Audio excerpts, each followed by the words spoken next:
ಮಧು ಏನನ ಬಾಯ್ಲಿ ನೋಡೋ, ಈ ಮಟನ್ ಎತ್ ಮಾಡಗು. ಇವತ್ತು ಭಾನುವಾರ ಖಾಲಿ ಆಗ್ಬಿಟ್ರೆ ಆಮೇಲೆ ರಾತ್ರಿ ನಮಗ್ ತಿನ್ನಕ್ಕಿರಕಿಲ್ಲ. ಅಣ್ಣ ಓನರಮ್ಮ ಬಂದ್ಬಿಟ್ರು. ನೀವೇ ಹೋಟ್ಲು ಓನರ್ ಆಗ್ಬಿಟ್ಟು ಬಟ್ರೆ ಇಟ್ಕೊಳ್ದೇನೆ ಅಡ್ಗೆ ಮಾಡ್ತೀರಲ್ಲ ಒಲೆ ಮುಂದೆ, ಕಷ್ಟ ಆಗಲ್ವೇನಕ್ಕ? ಒಲೆ ಮೇಲೆ ಮಾಡೋ ಸ್ವಲ್ಪ ಕಷ್ಟನೇ. ಕಷ್ಟ ಆದ್ರೂ ಒಳ್ಳೆ ಒಂದು ಊಟ ಕೊಡ್ಬೇಕು ಅನ್ನೋ ದೃಷ್ಟಿಯಿಂದ ನಾವು ಒಲೆಯಲ್ಲೇ ಅಡ್ಗೆ ಮಾಡಿ ನಮ್ಮ ಕಸ್ಟಮರ್ಗೆ ನಾವು ಕೊಡೋದು. ಎಲ್ಲಿ ಬೇಕಾದ್ರೂ ಪ್ರಮಾಣ ಮಾಡಿ ಹೇಳ್ತೀವಿ ನಾವು, ಟೇಸ್ಟಿಂಗ್ ಪೌಡರ್ ಹಾಕದೆ ಅಡ್ಗೆ ಮಾಡ್ತೀವಿ ಅಂತ. ಅದು ಯಾವ ತರ ಆದ್ರೂ ಇರ್ಲಿ, ಟೇಸ್ಟ್ ಪರವಾಗಿಲ್ಲ, ಟೇಸ್ಟಿಂಗ್ ಪೌಡರ್ ಅಂತೂ ಹಾಕಲ್ಲ. ನಮ್ಮ ದೇವನಹಳ್ಳಿ ಗೌಡ್ರ ರೆಸ್ಟೋರೆಂಟ್ ಅಲ್ಲಿ ಜಸ್ಟ್ 50 ರುಪೀಸ್ಗೆ ಟಿಫನ್ ಐಟಮ್ ಸಿಗುತ್ತೆ.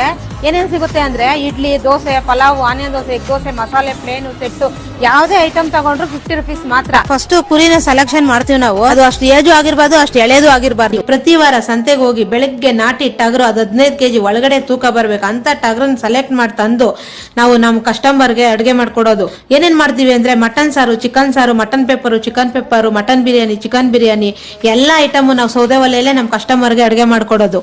ಪ್ರತಿದಿನ ಇರುತ್ತೆ, ಯಾವತ್ತು ರಜಾ ಅಂತಾನೆ ಮಾಡಲ್ಲ ನಾವು ಹೋಟೆಲ್. ಎಲ್ಲಾರು ಬಂದು ದೇವನಹಳ್ಳಿ ಸುತ್ತಮುತ್ತ ಇರೋರು, ದೇವನಹಳ್ಳಿ ಇರೋರು, ಏರ್ಪೋರ್ಟ್ ಬರೋರು ಹೋಗೋರು, ಈಶಾ ಫೌಂಡೇಶನ್, ನಂದಿ ಹಿಲ್ಸ್ ಆ ಕಡೆ ಬರೋರೆಲ್ಲ ಬಂದು ಹೈವೇ ಪಕ್ಕದಲ್ಲೇ ಇದೆ, ಇಲ್ಲಿ ಬಂದು ಎಲ್ಲಾರು ತಿನ್ಕೊಂಡೋದ್ರೆ ನಮ್ಗೆ ಅದೇ ಒಂದ್ ಸಂತೋಷ, ಅದೇ ಒಂದ್ ನಮ್ ಖುಷಿ.